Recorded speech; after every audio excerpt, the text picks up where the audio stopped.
Welcome back to Milk Mummies, the podcast where we keep it real about motherhood, creativity, and everything else in between. Today's episode is one for the heart and the mind. I'm joined by the brilliant mum, Daniella Doon-Joseph. She is a BA-BCP accredited psychotherapist and the woman behind Growth Through Psychotherapy. She specializes in CBT, ACT, maternal mental health, and food allergy-informed therapy.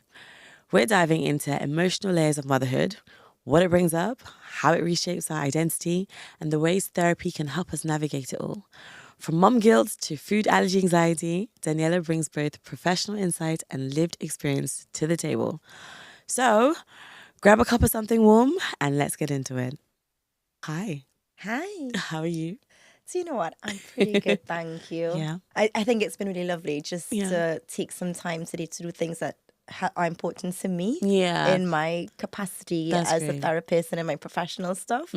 Because as I'm sure you know, like motherhood just means that we do lots and lots and lots, and sometimes we don't slow down to fill our own cup in a different way. Yeah. But exactly. How are you? As you've heard already, and guys, as you can hear, I am croaky. And I was saying to Daniella earlier that my little one's in nursery and this is just a new bug that's come in. So I'm rolling with it. So my voice is going to be here or not be here, so just bear with me. I guess, Daniella, to start, do you mind telling us a little bit about yourself, who you are and what you do, and then we can just see where the episode takes us? Yeah, so I'm Daniella, as you know. Actually, I'm originally from Trinidad. Yeah. And I moved here about 15 years ago to do my master's in CBT, and then I've just managed to continue being here because partly because I really love what I do. I love being a psychotherapist, hands-on heart. And I'm a mum to two girls. Yeah. They're 7 and 9, with 22 months between them. Wow. I know, right? 2 under 2. I'm going to be really honest. Like, it was really tricky when they were little. And then obviously the pandemic hit us as well. So like it was really tough navigating such two very young children in isolation when we think about it, you know. And I have my private practice, which is Growth Through Psychotherapy, which I get to do. I get to work with the individuals that I think, for me, it's about really making a difference and doing things that matter and are meaningful. And for me, I'm a food allergy mom, so my eldest has severe food allergies to dairy, eggs, peanuts, and most tree nuts. Okay. So that's really kind of where I learned, like, I chose to kind of specialize further. And with maternal mental health is something that I did when I worked in the NHS, doing perinatal work. And since leaving, I knew that it was something that was really important to me. And being a Caribbean woman as well, I really am super passionate about like just supporting all women, but equally mothers from Black, Asian, and, you know, Caribbean backgrounds, because it's about visibility, right, for us and our mental health. And I think that's mainly it about me. Yeah, amazing. You've touched on different things there, but I wanted to, I guess, pick your brains a little bit more and find out what life was like before motherhood. How did that journey sort of start? Was it something that you chose to do, that you wanted to do? Like, how did motherhood happen for you, I suppose?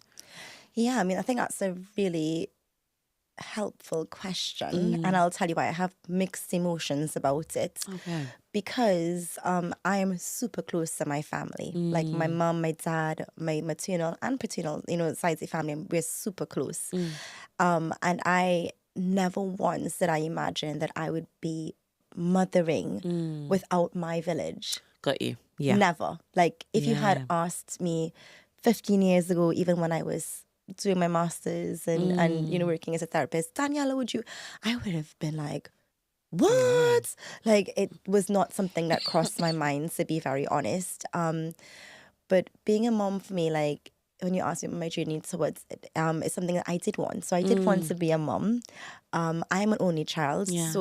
Going from 1 to 2 was actually really anxiety provoking for me. Wow, because I didn't have that frame of reference, because a lot of my cousins are much older than I am. So even though they have siblings, they're older than I am. So it's a different dynamic, I think, when you're 5 compared to when you're like 10 and 15. You know what I mean? I hear you, yeah. So that was a really interesting part for me. A lot of anxiety about, well, I love this second baby. Like, do I have enough love in my heart? Yeah. How can you love them equally? Yeah. So all of these worries joined me when I was pregnant with my seconds. But I absolutely love motherhood. It is tough. I'm not going to fib. Yes, it I agree. comes with its challenges, but I love being a mom. It's something that I wanted to do. And like I touched on, the trickiest part for me has been just mothering without the village that I assumed that I would have. But what I've done is navigated that by creating a beautiful village here of amazing women and fellow moms, you know, who we support each other and where my kids can call them auntie. That's amazing. You know, it's like chosen family. Yeah, exactly. You know, like... She's gorgeous. Yeah, so for me, I think that's been my journey so far.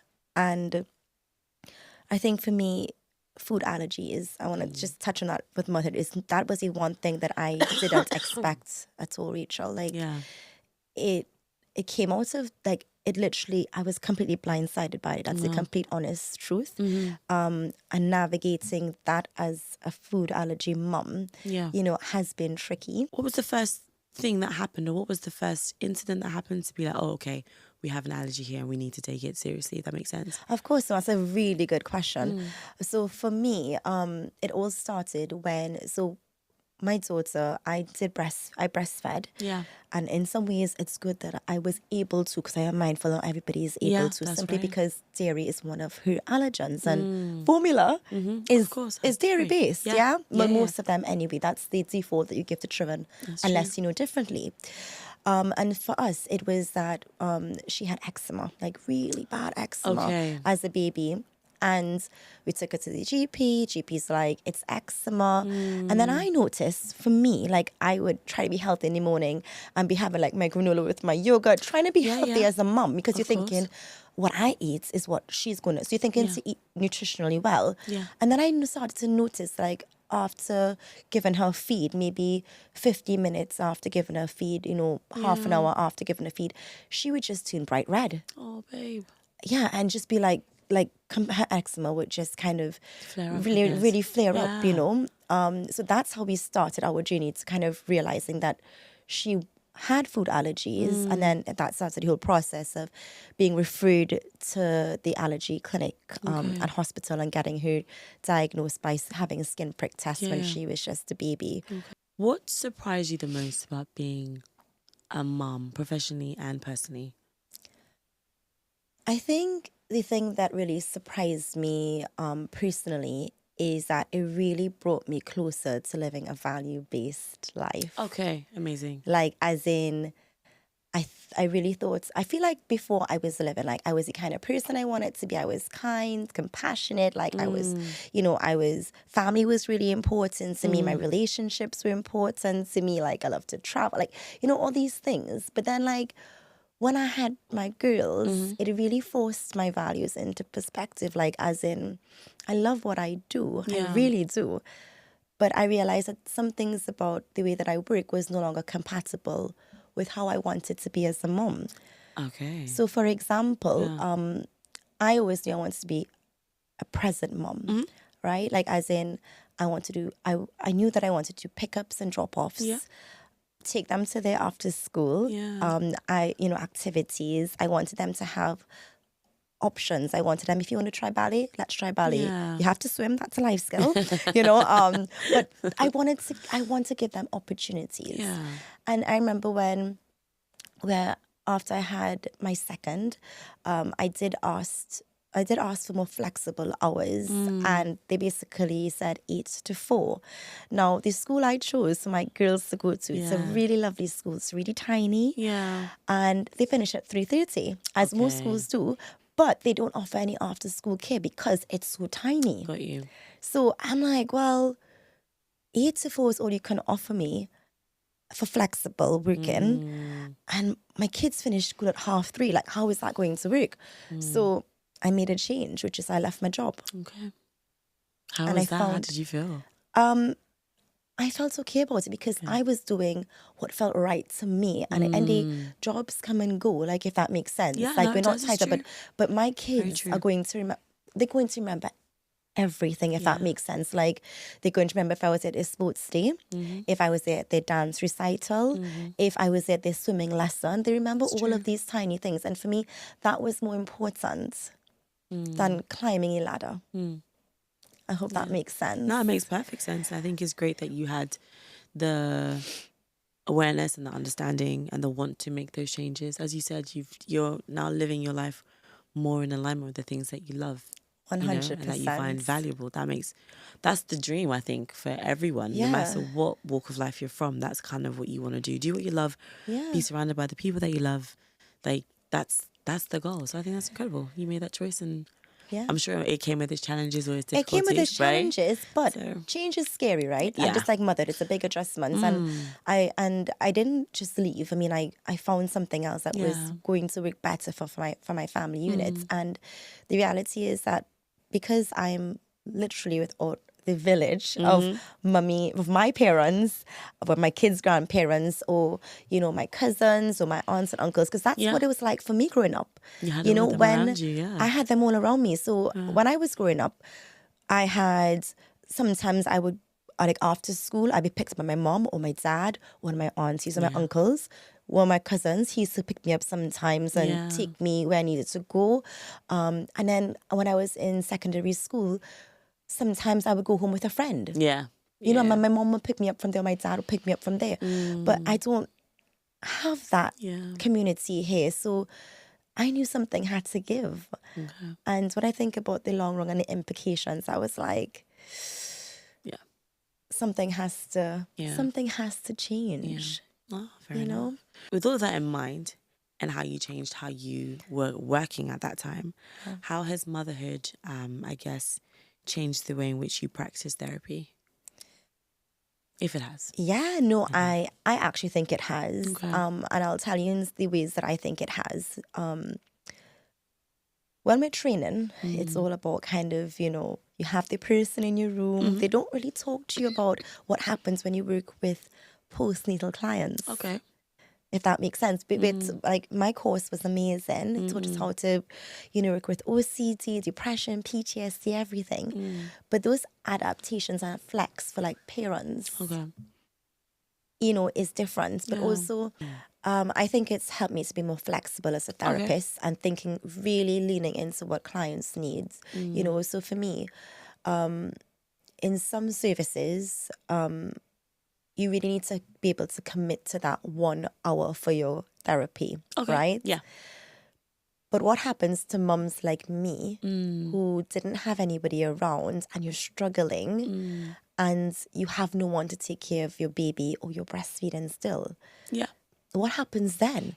Can you actually go to an in-person appointment 30 minutes away for 1 hour and then come back if your baby is a couple months old and you're choosing to breastfeed? Yeah. Like, how does that work?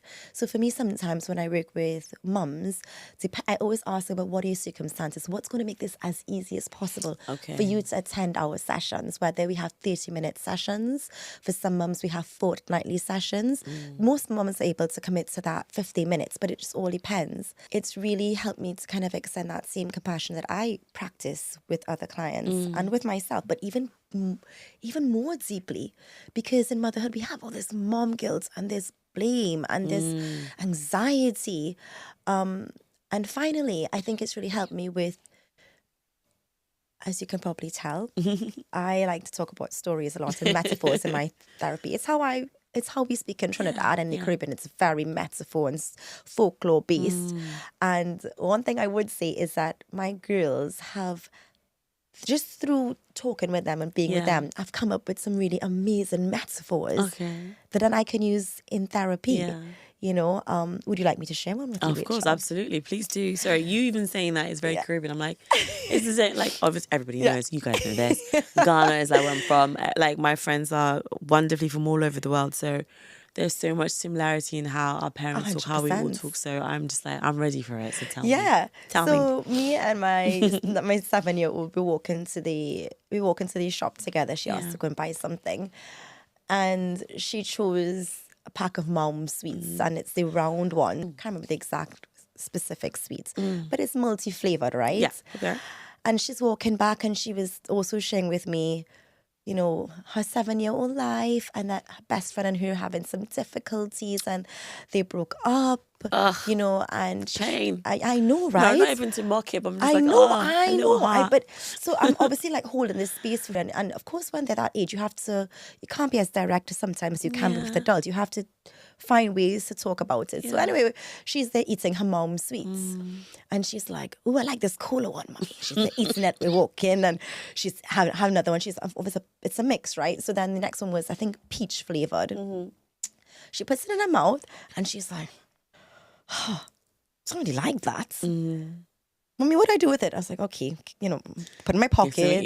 You know, mom life. and then we wait till we get home.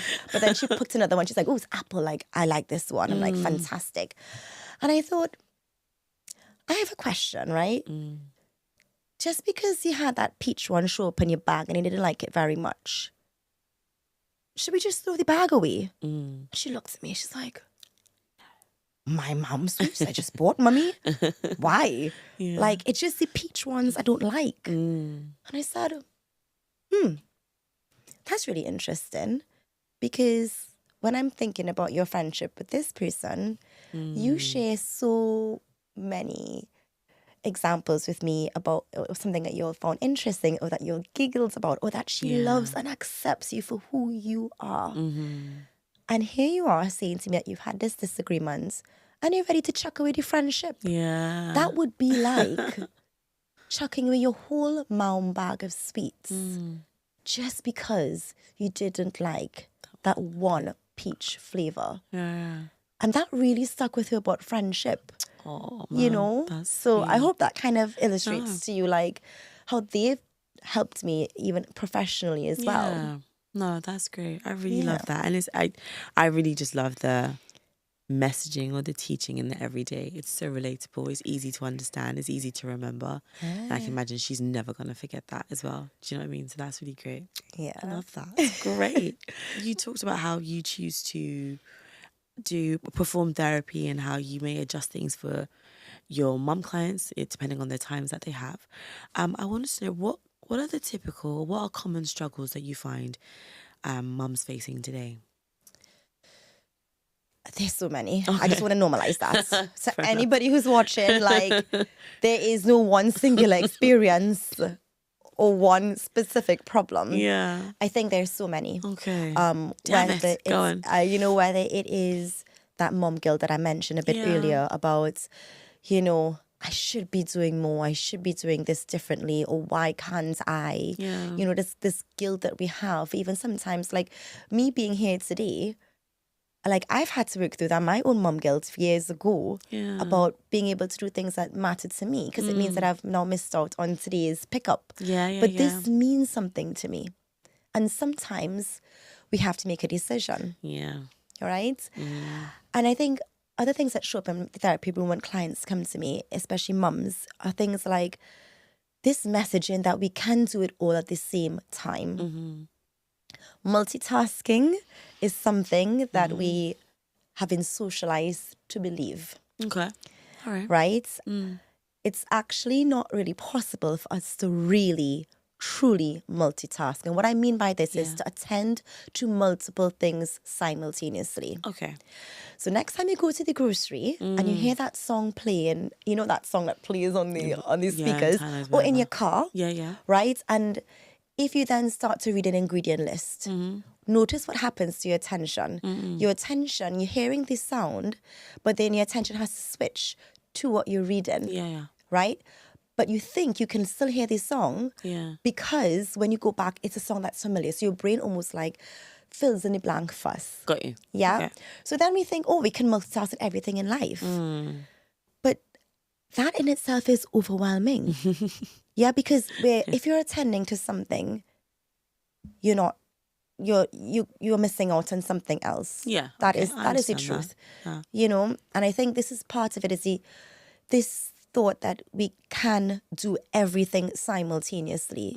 It's, how could we expect that of anyone or anything to do everything simultaneously. Think about the implications that has on a mum when they're trying to do everything at the same time. They don't focus on what they achieved. They focus on what they didn't do or the ways they didn't show up. So I think that's the biggest thing that I hear a lot is this not good enough story. Okay. About like, I'm failing. A lot of self-criticism. I hear a lot from moms like, why did I shout? Like, I should not have shouted. The fact that I shouted, I'm a bad mom. Okay. Can you tell me anybody who's never shouted in their life? Yeah. But we internalize that, right? Yeah. So those are a lot of things that show up in my therapy room. But that tends to be when they're in motherhood. Whereas sometimes when I work with expectant moms, a lot of it has to do with whether it is, pregnancy-related OCD, which is something that I work with. Sometimes it's anxiety about giving birth, which is a real fear that some mums have. Sometimes mums come to me not because of the things that I outlined with you, but they've had miscarriages in the past and experienced loss. So sometimes that's why they come to me. So they're not here talking about how I'm as a mom right now and not feeling good enough. It's actually, I haven't processed the losses that I've experienced. Yeah. Okay. That because that is trauma. Yeah, no, of course. And so yeah. No, sorry, I was. No, I'm just going off on a tangent. I'm so sorry. I could talk for days. No, I was going to say it's definitely. I feel like I learn about miscarriages more and more whenever I have a conversation with a woman who's gone through it. I didn't realize how much I didn't know about it. Yeah. I didn't realize how common it is. Yes. I didn't realize how much we don't talk about it. We don't. I didn't realize what happens when you do miscarry, what you see physically, or the types of pain that you have. There's just so much that it's a completely different world is a weird way to describe it, but it's a completely different world to me, and it's one that we don't talk about enough. And like everything, as we're learning, especially in an age where we are finding the right words to communicate how we feel, thinking, I hope we start to do more of that in that space, because I think it can definitely help people better understand and then people better process what's happened or the fact that it could potentially happen.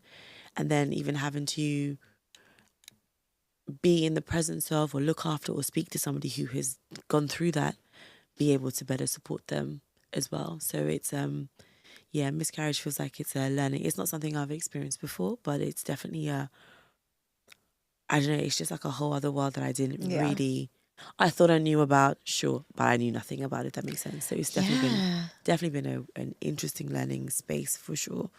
So it's, I understand people coming into your space, into your room, and realizing that there's trauma there that they haven't dealt with, or they didn't even know that they had to deal with, if that makes sense. No, that makes total sense. And just to also say, even motherhood, by the way, like, people don't even talk about, it's only recently we've had these conversations, noticing and naming how tricky it can be. Because if you think about it, children are a blessing. What are you complaining for? You're lucky. You know how many women would love to have a child? Do you know how many women would love to be in your position? That's what people say to us. And that completely minimizes, pushes under the carpet, just pushes away our experience of how tricky it is. Because you should be grateful. Yeah. So if you're grateful, can you complain? Yeah, I know, right? Yeah, you can't really know. So if you think, if miscarriage is not even talked about, we don't even talk about this journey of motherhood. Yeah.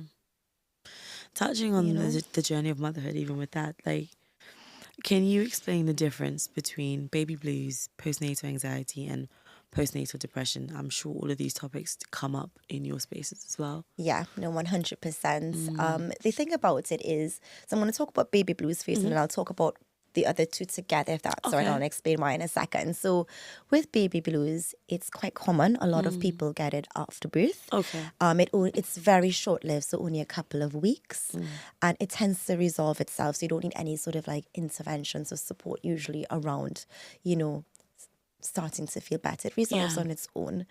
And it's an understandable experience a lot of women have in terms of the drop in our hormones, but also remember, having a baby is a huge life change. I don't know who needs, because again, people say, but every other woman has done it. Like women before you have done it. It doesn't mean that it isn't a life change. Yeah, so I just want to normalize that. And in terms of postnatal depression and postnatal anxiety, the reason why I want to talk about them together, sometimes we do talk about them separately, but the reality is that quite often we see them together presented. So in terms of the anxiety symptoms and the low mood symptoms. So let me talk through an example, right? Yeah. So one thing that they don't usually tell us is the intrusive thoughts that most women have about, what if I hurt my baby? Like I'm walking down the stairs, what if I fall? Not intentionally. I want to make that explicitly clear. It's, I'm making a cup of tea. The cupboard is all the way up there, like all the way, but what if I accidentally bumped my baby's head on that cupboard up there, right? So that's an intrusive thought quite a lot of mums have, all right? Now, if you don't know that, you're going to think, oh my gosh, one of the ways of you looking at that situation, so the meaning that you might have, or your interpretation of having that thought might be like, oh my gosh, what does this thought mean? Yeah. Does this mean I'm a bad mom? Does it mean I can't be trusted with my baby? What sort of mom am I? Then we start criticizing ourselves for having that thought. Yeah. Now, mum to mum, when you criticize yourself, if you ever criticize yourself, how does that impact your mood? I feel like I'm almost a bit of a weirdo. If I ever criticize myself, like I'm very much like, okay, get it together. Like, so I have to deliver. I have to go harder. I have to go stronger. I have to go faster. That's what my critique tends to do for me. So it kind of puts me in that space. So I guess overperformance, high performance. Yep. So that's genuinely one response. So one might be that actually we feel a bit sad for a bit, or a bit, but like actually that's us doing more. But what happens as well when we do more over time? What impact does it have on our energy and our mood? Like Tiredness. How long can you keep performing at that level all the time? Yeah. So then we start having these thoughts about how long can I? So this is where the anxiety comes in. What if I can't continue going at this pace? What will happen if I stop performing at this pace? And quite often anxiety and low mood go hand in hand. Okay.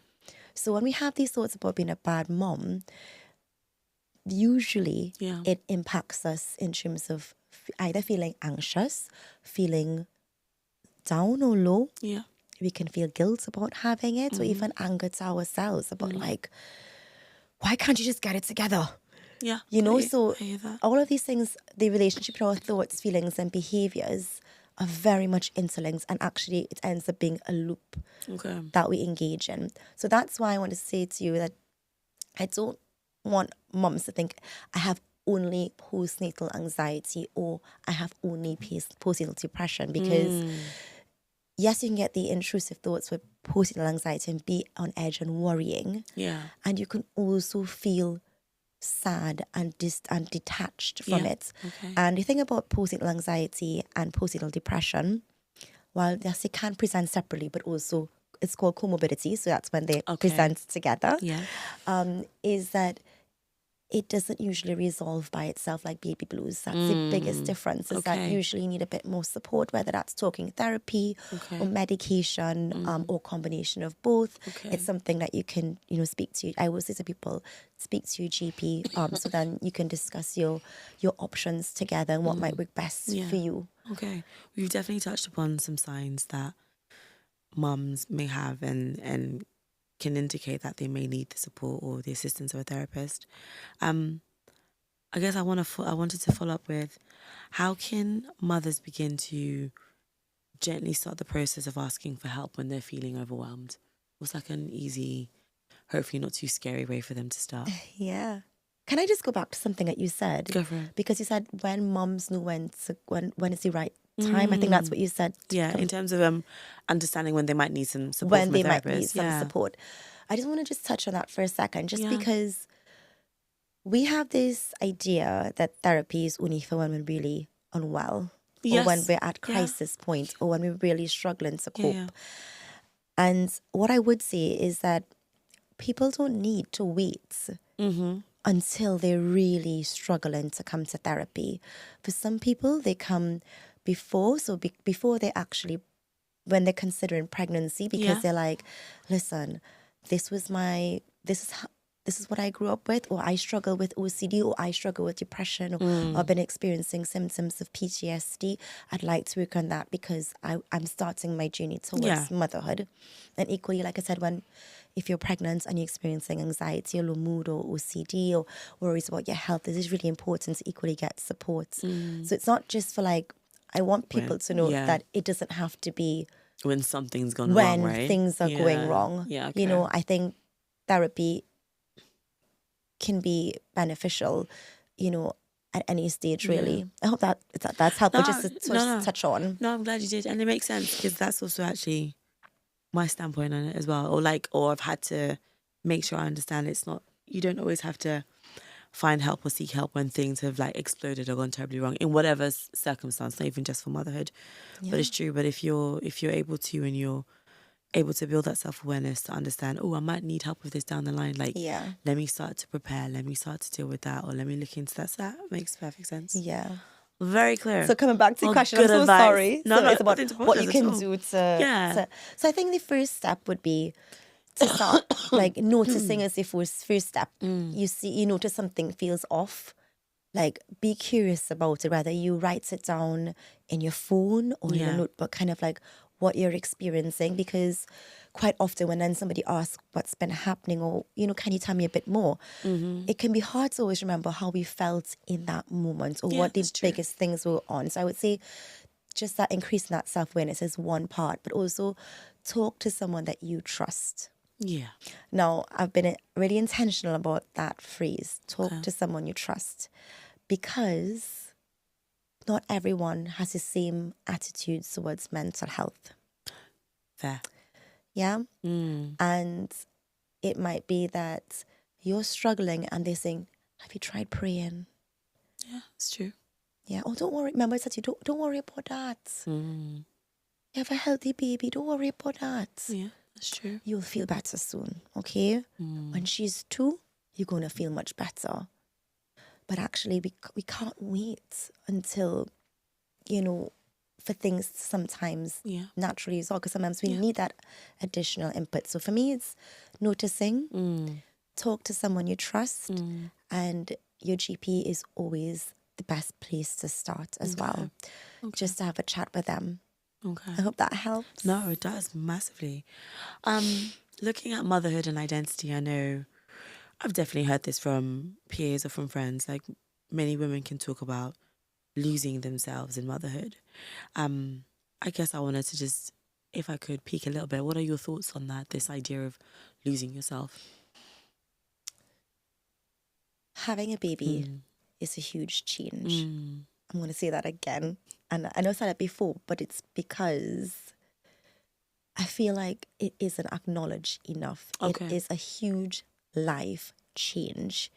You go from being responsible for yourself to being responsible for a small, tiny human being who you have to care for. Yeah. You have to do everything for them. Every single thing. All right? Yeah, no, it's true. So I just want to first of all, just say that out loud. Yes, I think it definitely... So for some mums, they lose themselves. Other mums rephrase it to say that I found myself. But here's what I think it is, right? It's a shift, and any change brings uncertainty. Yeah. Any change. It's true. Yeah. Whether it's a small change or a huge change, it brings a certain level of uncertainty. And we don't like uncertainty as humans. We like to know. Most people here, I mean, I grew up in the Caribbean, right? So we don't need to check a weather app, let's be honest. Like, there's a chance of rain. I live on an island. You know, we have a rainy and rainy and a dry season. And even in dry season, you get rain, right? So it's like, it will rain at some point today, right? Whereas here, I find myself having to always check the weather app. And I know it's something a lot of people do as well, because you have to prepare for the day ahead and you know what to do. The reason I see all this is because our ability to tolerate uncertainty is what also impacts kind of how we navigate this journey of motherhood, right? So if you've always seen yourself as, you know, you talked about high achieving a little while ago, like high achieving, doing things perfectly, you know, getting things done like I am, and we're defining ourselves by certain things. And then motherhood comes along like wax, you know, like, and you're like, you know, what time is it? Like, you know, like, you know, your life now becomes around a baby's schedule for most mums, right? So your wants and needs get moved. Yeah, that's true. Yeah. So the focus and your priority ends up being the baby. So I want you to hold that in mind for a second. So what happens to your own self-care and your own taking care of yourself and your well-being? It goes down a couple of rungs. Yeah. And the thing about it is that we're losing ourselves, or is it just a temporary readjustment of priorities? I don't know. For some people, it's actually a chance for them to realign with their values about the kind of mom they want to be. You know, so they might say, actually, since becoming a mom, I realize I want to be more present. I don't want to be on my phone as much. You know, I want to be active and outside. Those things are important. So I mean, they might say that actually I found myself in motherhood because I found the things that really bring meaning. I'm no longer just living and working to live. You know, so I think it all depends on a perspective. But I do think that things change, and it's understandable. You know, you go from being Daniella to so-and-so's mum. I'm glad you just even said that as a sentence, because I wanted to ask you, how do you personally navigate from like the push and pull from being a therapist, being a mum, being your own individual? Like, how do you navigate that space? But first off, I want to say I have an incredible husband. An incredible husband. And he really is we're a team. And I think the reason why I want to talk about that first is because there is so much mental load that comes with motherhood. The remembering appointments, the, you know, figuring out about, you know, doing all the forms for nursery and taking them to the doctor and play dates and parties and ballet classes and taekwondo classes, and you know, I can feel myself getting even more tired as I'm talking about it, girl. You know, I can say you're looking tired too when you're talking about it, right? So the thing about it is that, first of all, I have a really lovely husband who supports me and who works with me as part of being an active parent. I think that's a really important part to say, I want to say at the beginning. And then I think about, you know, you talked about the personal, you know, being a mom and being a therapist. And when I said to you, I cannot be everything at once to everyone. That's true. Here in this capacity, I'm Daniella and I'm a therapist. I'm showing up in my therapist capacity, right? When I'm home, I'm just mum. And Daniella as well. Sometimes it's just mum, depending on who you ask in my house. And I think for me, I've tried to be really boundaried in things, you know. So for example, when it comes to work, after a certain time, that's it. After I stop, and then I'm in mum/Daniella mode. I think about what fills my cup in each of these areas. So as a therapist, me filling my cup looks like doing what I love to do most, which is being in a therapy room with clients. It looks like advocating and talking about maternal mental health and food allergies, which I'm doing today. It can be doing trainings like in EMDR, for example, so adding more more strings to my therapy bow, if that makes sense. So I can be a better therapist with my clients. I think about the kind of person I want to be in that room for that person, right? So I'm always intentional about, in this moment, I come back to my values, right? So when I think about being a therapist, what are some of the qualities I want to embody when I'm working with this person in this moment, right? Okay. When I'm me as Daniella with my friends and my family, I also think about the kind of person I want to be in that role as I navigate this world. And the same thing as a mom. And in my individual, meaning Daniella, personal side, I look for things and I try to find things that help to fill my cup, whether that is, I like to bake, for example. I learned to bake because of food allergies. Yeah. So for me, like, that's my chill time now, because it's like concentrating on one thing at a time as I'm icing these cakes, you know, or whether it's going to exercise when I have time. Yeah. Or sometimes, even before you saw me today, when I was waiting for you, I sat in silence, like for about 20 minutes. Yeah. I just checked in with myself. Nice. I just had that quiet time. Yeah. You know, and the same thing with mum. You know, I think about how I want to show up as a mom, the kind of mom I want to be, and what those actions and qualities might look like. How can I embody that? Yeah. Okay. Yeah. What? I hope that makes sense. No, it made perfect sense. Absolutely. What would you say to mums, or what can you say to mums who feel like they're not doing enough? I feel like you've touched on this a little bit, but So, I think what you just said to me is actually the most common thought I hear in therapy, regardless of the presentation or the difficulty somebody is experiencing. Whether it is a needle phobia, post-traumatic stress disorder, health anxiety, depression, OCD, postnatal depression and anxiety and depression. Did I say postnatal anxiety and depression? Yeah. That is actually the most common story that I have. And when we come right down to the base of it is, I'm not good enough. Okay. Did you know that? Like, just out of curiosity? No. No, and I'm trying to even think about what challenges I would have had with motherhood, what challenges my friends would have had. I don't think that's something that we've commonly voiced. I think there may be a sense of, am I doing enough or am I doing things right? Yeah. There's things like that.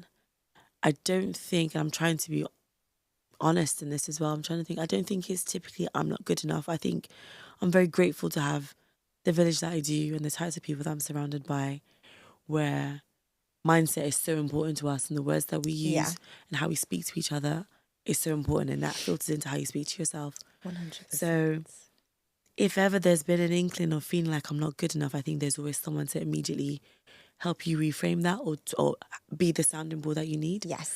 But I don't think it's something that comes up a lot. But also what's actually quite interesting is in acting, depending on what method you're doing, but there's definitely a phrasing where it's I am enough. Because you're in an industry where you're facing so much rejection constantly, or self-doubt, or am I doing this right, or someone doing better than you or not. There's all those types of things that can flood and riddle your mind. And it's also understanding or having to make sure you don't get swamped by that and understand that you are enough. The version of that character that you put out there is enough. Yes. They're going to book you for the job based on that or not.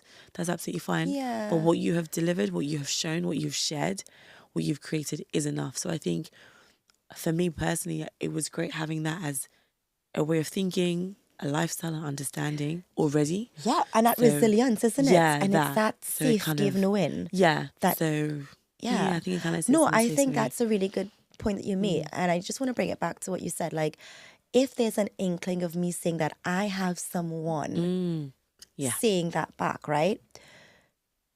How many people do you think are going to admit out loud, I'm not good enough? Yeah. And quite often that I'm not good enough is not what they tell me in therapy, by the way. When they don't walk in and say, hi, Daniella, I have been having this sort of... It's actually when we break things down and what would that mean to you? So, in therapy over time, that is actually, like I said, it's not the only one, but it's one of the most common thoughts that people have. And the thing about it is that one thing I ask people to think about is, what do you mean by good enough? So what does good enough mean to you? Let's start off there. Because we hold these concepts in our mind. Yes, it's true. Hands on heart, Rachel. Like we hold these words in our mind, and it comes with all of these associations. Yeah. Right? And equally, sometimes we don't even have a definition for what enough is. Yeah. So if there is no, for lack of a better phrase, goalpost, how do you know how you're measuring against what good enough is? Does that make sense to you? Because you're constantly going to feel like you're failing because there is no other marker to say, oh, this is where you are in relation to this, right? Yeah. So I think the biggest thing is about first understanding, what does that mean to you? What does that look like? When you say this to me, what is going through your mind in that moment? And then, in CBT and using ACT, we definitely kind of address that together. Yeah, okay. I hope that helps. No, it was great. Absolutely brilliant. I feel like I'm waffling. You're not at all. So it's all useful and it's so helpful. And you're touching on things that people, everyday, genuine people think about, wonder, power through all the time. So I'm here for the waffle. It's not waffle at all, but I'm here for it completely. And that's where the truth and the knowledge is. That's where the gems are. So I'm having my own little mini therapy session while I'm sitting here listening to you and thinking things. So I'm all good. You also mentioned you are a food allergy-informed therapist. Yes. You didn't just mention that. That was in my research. That's on your Instagram page. Yeah, baby, has allergies. So we're there. How does managing allergies affect a mother's mental health? Because you must be on, I'm doing this. Like you're on form or on point every single time because you're making sure that you've got the right products in your home. How does that affect your mental health? At the beginning, it was really hard, I'm not going to lie, because, in my family, aside from one of my little cousins who had a peanut allergy, I didn't know anything about food allergies aside from that. Oh, fair enough. Right? That's true. Why would you? And most of us don't know about it, right? Yeah. And I often get the comments from lots of friends and family friends from back home who are all well-meaning. Where did this come from? As if, I went to the grocery and chose this for my child, I love that that's the response because I can hear my mum, my aunties like, what do you mean? Like, hey, it's not in our family. This doesn't happen to us. So. Yeah, but do you know what? This doesn't happen to us. Did you know that people of African, Caribbean and Asian descent are more likely to have a lactose intolerance? I did not know that. So think about this, right? So just think about it. I know my sister does. She does. Yeah. But I didn't know that would have been the stat. Yeah. That is actual. Like that is a fact, right? My mum will tell you you're wrong, by the way. No, I'm sure. No, trust me. That cannot be correct. I know, definitely. Right? But and anyway, also it's about drinking milk to grow big and strong, right? What do you mean you're not drinking milk? Yeah. Right. So for the beginning, it was really tough because, like I said to you, it took a while to be like diagnosed and everything, and even diagnosis I had to fight for because they were like, dairy can't pass through your breast milk, which is obviously not true, right? And it was like, it's just eczema, and I had to go back to GP multiple times, and I think as this feeling of not being heard, especially mums being, for a lot of minority mums, whether, you're black or brown or Asian, like this feeling of not being heard can really impact, like how you're looking at the world and how you start to doubt yourself.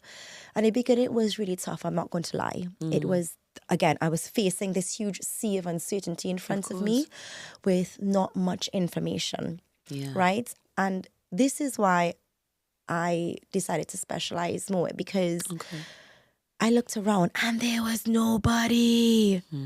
I looked around and there was no support for me. This is 9.5 years ago now, right? There wasn't, I looked around, I asked around, I asked my therapist friends, do you know anybody who specializes like in food allergies and how to manage this anxiety? If I wasn't a therapist, I'm going to be really honest with you, I'm not sure how I would have managed that anxiety. I'm going to be dead honest because it is hard, because it's danger everywhere in the environment. Yeah. Right? You go to birthday parties, it has dairy. Yeah. You know, you go to the playground, there is like chocolate smeared or ice cream smeared on a slide. You know, so you're constantly this kind of state of hypervigilance, like constantly scanning for danger everywhere you go on it. And I had to make that decision when she was really young. I knew that I wasn't going to be about, and this might be a bit controversial, like I wasn't going to sit and pray and hope that it would go away and wait for that day. I made the choice to go from surviving to thriving. That was my choice. I'm like, I am going to teach you how to live a rich and meaningful life, even with her food allergies. That's why I bake, because I don't want her to miss out. Before, I could bake before her. Like, I would bake with my mom. But like now, I bake my cakes, you know, so that, because I know it's trickier. So like, you know, I do things to get her involved, you know, but for me, it's about the advocacy. It's about constantly having to, you know, you have to explain yourself to people every single time. Even, you know, in the Caribbean, you know, when we make roti, they use ghee a lot when you're making paratha or bus-up shots. And I remember going in and I say, like, can you just tell me, like, does this contain dairy? And they're like, no. And I'm like, did you use ghee? And they're like, yeah. And I was like, that's, I can't give this to her. She would have an anaphylactic reaction. So I also learned to make roti. Like, I had to. You know, like, even like, I don't know, I'm pretty sure, because I have a friend who, one of my friends, she was Nigerian. She said that they also make something similar called kalaloo. We have kalaloo in Trinidad. I think it came over, you know, it came over on the boats. And there's a big controversy about whether, do you use coconut milk or not in your kalaloo, right? But here's the thing. Did you also know that a lot of that dried coconut milk contains dairy? No, my partner's vegan. Yeah. So I think I haven't had to make that discovery, because I know he already did that, because he's super vigilant on what he has. Yeah. But if he hadn't done that work or research, I would probably be ingesting it with dairy. I wouldn't have known. But I didn't know that. I didn't know, and that I genuinely did not know that coconut milk powder, it's not milk powder now, like that most of it, not all of them, dairy. Some of them contain dairy, you know, so it's all of these things, like trying to like navigate like how you want to show up as a parent. I chose to focus on how can we live safely. Let me teach you how to manage risk, and I don't want you to feel limited. I want you to know the world. That's you lovely. can do things. Now, what is something, you've actually touched on this, to be honest, but what is something you wish more people understood about the emotional toll of food allergies on families? I wish they knew how exhausting it is. It's like, you know, at the beginning, if you were to hold like a bottle of milk, like a 2 liter, you're fine to go from the supermarket to the car or whatever. But imagine that, holding that all day. At the beginning, it's all right, but then it becomes heavier. And I think that there are things that contribute to that, like unsolicited advice that is sometimes well-meaning, but just a little bit, and you're like, no, she really can't have a little bit. You know, you know, it's not all right. But also, you know, it's this constant state of hypervigilance, and what I have to work with clients about is about understanding what vigilance is and what hypervigilance is. Because we can be vigilant and do our preparing and risk assessing and figure out what's safe enough for us. But do we actually always need to be on the alert 24/7? Because that's the tiring bit. Does that make sense? Yeah, it makes sense. So I think that's what people don't realize, the constant check-in, the advocating, and then not being included in some spaces, which is really hard, when all they have to ask is, if you're listening, is all you have to ask is, can you tell me a bit more, and how can I keep you safe? Or is there one allergy safe recipe you want to share with me? Or what is a substitute I can just, and even if it's just that one thing, that's a good one. It makes the world of a difference. Yeah. That's a good one. I'm glad you shared that. That's a great one. Yeah. That's super helpful. Looking at all things, therapy tips or tools for the everyday, what are some grounding techniques or CPT or ACT tools that mums can use in the moment, if any? Yeah. So there are two that I would say. Yeah. The first one is to take a breath. Check, done. Do it all the time. Perfect. Good. Yeah. I just took that breath.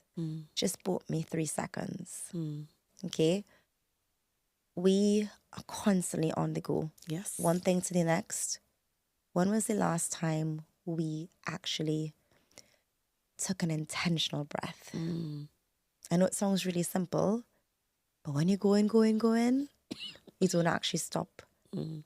Right? That creates an intentional pause. The second thing is, you just mentioned moments. Like the here and now. When you're worrying, you're future focused. When you're ruminating, which is going over things about the past, you're in the past. You're missing out on what's happening right here, right now. Your kids are the most mindful. Kids don't hold on to things like we do, right? Like they might call you mean mommy 1 second, and the next second they're like, I love you so much, right? Like they don't hold on like we do. This holding on is a learned behavior we learn with age, right? So I think your kids are the best way to help you to be mindful, to be present. What can you see? What can you feel? If it's safe, what can you smell? Again, if it's safe, what can you taste and what can you feel? You know, really anchor yourself into this present moment. That's a great one, I think. Yeah. That's super easy, super practical to do. So that's great. I love it. I love a good tip. I really do. Do you have a go-to affirmation or practice that's helped you through tough parenting days? So my mom told me this one, which is sometimes you just take it 1 minute at a time. Okay. Some days you take it 1 hour at a time, depending, but be flexible. Okay. Nice. Yeah. Straight to the point. Yeah. Perfect. If you could go back to yourself as a new mum and whisper something to yourself, what would it be? I know that I did the best that I could at that part of my life. And I think that's what I would say to myself. Is like, I wouldn't say that it will pass or that it will get better, because I feel like that almost invalidates like how I would have been feeling that moment. Yeah. I think just saying you're doing the best with what you have. Yeah. I think that's the only thing I would say to myself. Great. Brilliant. Yeah. You know, I love that. That's amazing. Yeah, no, I like that level of, yes, there's a lot of unknowns and you're learning on the go, all that kinds of stuff, but it's just being confident in yourself and grounded in yourself and being open with yourself, that you're doing the best of what you know how to do. It's a journey, you're going to grow and you're going to learn, and that's it. That's just pretty perfect. Exactly. It is a journey. Yeah. It is a journey. What does support actually look like for mums in your experience? Support.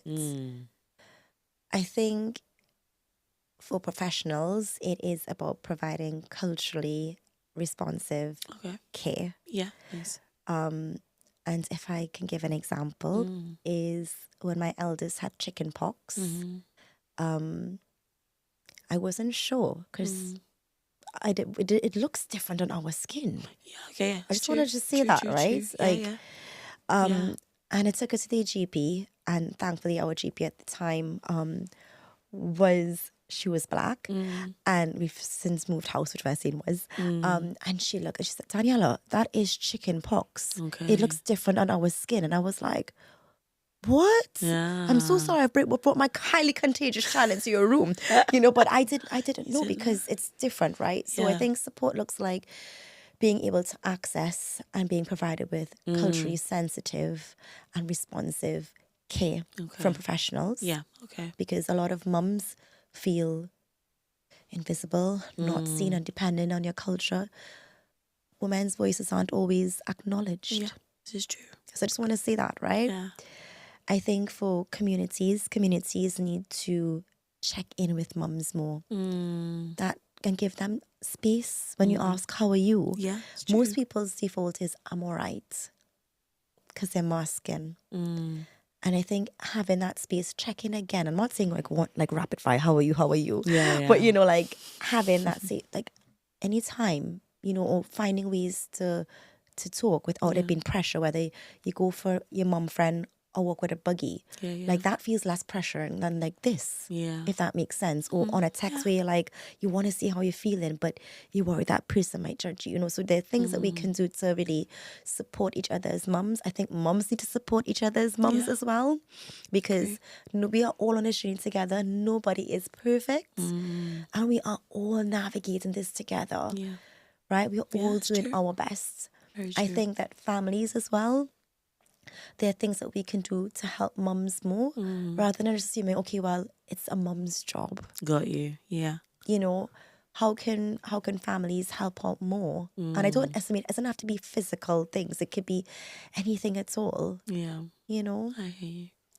Yeah. No, that is clear, it's concise, and it's a gorgeous way, I think, to wrap up the episode. Yeah, I think that's